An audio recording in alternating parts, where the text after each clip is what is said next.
Joining us now is Sidney Powell. She's former federal prosecutor, General Michael Flynn's defense attorney, a great American, and I know for a fact as busy as she can possibly be, working all hours of the day. Sidney, thanks for taking the time to be with us. Let me start by just saying this time is yours. Right now, this audience, most of America, wants to know, where are we in this fight for the White House? Well, we are making great progress, Lou. We have one case in the court in Georgia that's getting ready to go to the 11th Circuit. We're going to ask for emergency review of that, where we sought to impound all the voting machines in Georgia, and we need, frankly, to stop the election that's supposed to happen in January, because all the machines are infected with the software code that allows Dominion to shave votes for one candidate and give them to another, and other features that do the same thing. And we filed a suit also in Michigan, and we're preparing suits for several other states. And as I'm sure your viewers hopefully know and caught part of the hearing in Arizona today that Rudy Giuliani conducted for the legislature to see much of the evidence that has been accumulated by some experts that will be helping our case also. It's just pouring out more by the day. People are coming forward with different bits and pieces of the puzzle. Different states shaved different amounts of votes, or the system was set up to shave and flip different votes in different states. Some people were targeted as individual candidates. It's really the most massive and historical, egregious fraud the world has ever seen. The top officials of the Georgia state government, the Secretary of State, the governor, Brian Kemp, was in a very similar situation, as we reported here at the top of the broadcast, 3 years ago, when he was Secretary of State. And he was sued as Secretary of State, the state of Georgia.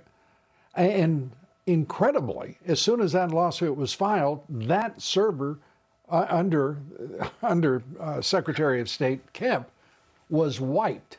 And that has obviously was at the core of your concerns in seeking an injunction from Judge Batten, the federal district court judge, who issued the restraining order, correct? Correct. And guess what happened yesterday while we were in the process of trying to get the state to respond for our request to the restraining order? Someone went down to the Fulton Center where the votes and Dominion machines were, claimed there was a software glitch and they had to replace the software, and it seems that they removed the server. Unbelievable. Unbelievable. Do we know where the server is? No, we don't right now. You know, people don't go to jail for their attitude. But in the case of the Secretary of State and the governor of Georgia right now, one would be tempted to prosecute based on their conduct so far. What is going on with those two individuals? I think there's a lot going on, Lou. I think there's a lot of corruption there underneath the surface. We've gotten tips from different people that we haven't been able to verify completely yet, but it seems that there were significant benefits for both Governor Kemp and perhaps Mr. Raffensperger also, and maybe others on their team, for deciding at the last minute to rush in a contract for Dominion for $107 million for the state. Ironically, the state lawyers claimed yesterday that the state had no control over the county's handling of the voting machines. Never mind, the state itself purchased the machines and forced them to use them. And the Secretary of State is responsible for all fraud investigations of voting and everything else with respect to voting. It was one of the most disingenuous arguments I've heard any government counsel make. But that's what they all seem to do these days. Initially, the judge granted the temporary restraining order, then reversed himself after the state had made that claim, then reversed it himself again, and ordered the impoundment, effectively the impoundment of those machines. But obviously within that window, apparently in Fulton County, the state of Georgia took that server. Now, do we know, I just can't, I think most Americans right now cannot believe what we're witnessing in this election.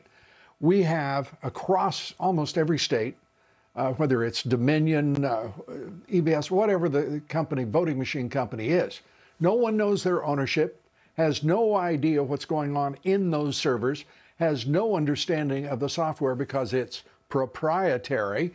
It is the most ludicrous, irresponsible, and rancid system imaginable in the world's only superpower.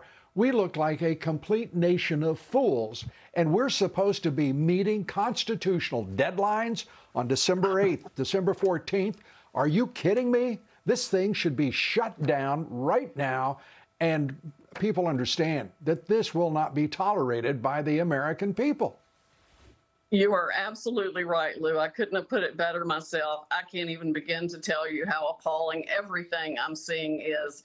Somebody sent me the tape from a machine in California, and it reported 550 votes with 270 voters.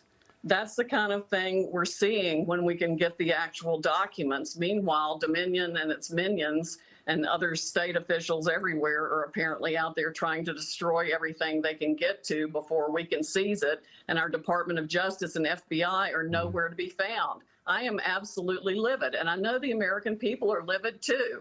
That's why we started the defendingtherepublic.org to fight this.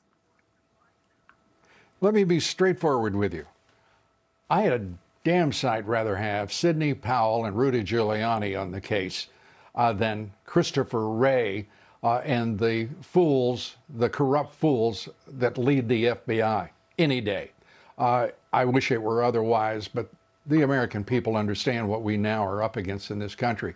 And as I said at the outset of the broadcast, Sidney, this is no longer about just voter fraud or electoral fraud. This is something much bigger, and this president has to take, I believe, drastic action, dramatic action, to make certain that the integrity of this election is understood, or lack of it, the crimes that have been committed against him and the American people. And if the Justice Department doesn't want to do it, if the FBI cannot do it, then we have to find other resources within the federal government. We've got to rise above this, because the nation itself, this is an assault on the core of a democracy, any democracy, our ability to cast a secret ballot. Your thoughts, Sidney, as we wrap up here?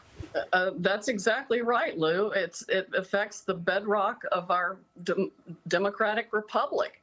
It can't be allowed to stand. And frankly, I'm about to think the entire FBI and the entire Department of Justice need to be hosed out with Clorox and fire hoses. Well, Sidney, I think right now that you would get many seconds for that proposition. Sidney Powell, thanks for being with us. We appreciate it, and thanks for everything you're doing for this country.